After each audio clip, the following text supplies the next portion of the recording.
خیبر پختونخوا کے chief secretary Nadeem Aslam کو آخرکار تبدیل کر دیا گیا ہے، اور وہاں پہ کس چیف سیکرٹری کو لگایا گیا ہے، اندر کی بات کیا ہے، یہ آج آپ کو میں اپنے ویلاگ میں انکشاف کروں گا۔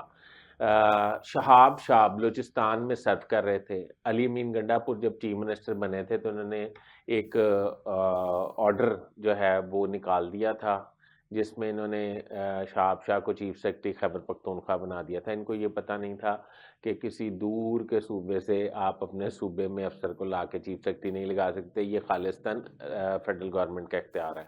اب جب سے علی امین گنڈا پور سے صدارت گئی ہے پی ٹی آئی کی خیبر پختونخوا کی، اس وقت سے علی امین گنڈا پور پہ یہ پہلے تو یہ الزام لگتے تھے کہ وہ اسٹیبلشمنٹ کا آدمی ہے، تو اس وقت سے میرا یہ خیال ہے کہ حکومت یہ سمجھتی ہے کہ اگر علی امین گنڈا پور حکومت گٹھ جوڑ جو ہے وہ سامنے آ گیا، کیونکہ ندیم اسلم جو ہیں وہ وزیر اعظم کی انتہائی بااعتماد افسر سمجھے جاتے تھے۔